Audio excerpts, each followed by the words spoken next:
మెదక్ జిల్లా నర్సాపూర్ పట్టణంలో శీతలమాత నల్లపోచమ్మ దేవాలయ వార్షికోత్సవం మొదటి రోజు సందర్భంగా అమ్మవారికి సుగంధ ద్రవ్యాలతో పూలమాలలతో అలంకరణ, లక్ష పుష్పార్చన కార్యక్రమం సాయంత్రం అమ్మవారికి ప్రధాన వీధుల గుండా ఊరేగింపు ఉంటుందని పురోహితులు హరిప్రసాద్ శర్మ ఆలయ కమిటీ నిర్వాహకులు తెలిపారు. అదేవిధంగా నిత్య అన్నదాన కార్యక్రమం ఉంటుందని ప్రజలు స్వీకరించగలరని ఆలయ కమిటీ నిర్వాహకులు తెలపడం జరిగింది. వార్షికోత్సవంలో భాగంగా మొదటి రోజు ఉదయం శీతలా పరమేశ్వరి మాతకు సకల మంగళకర ద్రవ్యాలచే పంచామృతాలచే అభిషేచన కార్యక్రమము, విశేష అలంకరణ కార్యక్రమం పూర్తి చేసుకోవడం జరిగింది.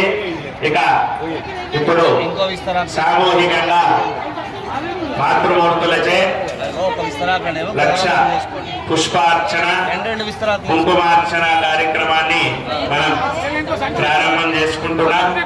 అనంతరం నేటి ఉత్సవాలకు మనకు ఆశీర్వచనం అందించడానికి శ్రీ శ్రీ శ్రీ రంగంపేట ఆశ్రమ పీఠాధీశ్వరుడు మాధవానంద సరస్వతి స్వామి వారు మన దేవాలయానికి మధ్యాహ్నం 12:30 ఇచ్చేయడం జరుగుతుంది.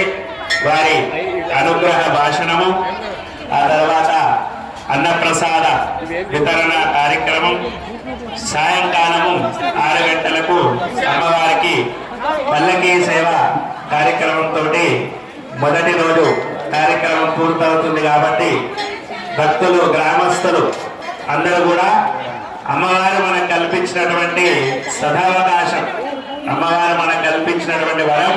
కాబట్టి అందరం కూడా ఆ భగవత్ కార్యక్రమాలలో పాల్గొని మరిన్ని అప్డేట్స్ కోసం మా ఛానల్ని సబ్స్క్రైబ్ చేయండి.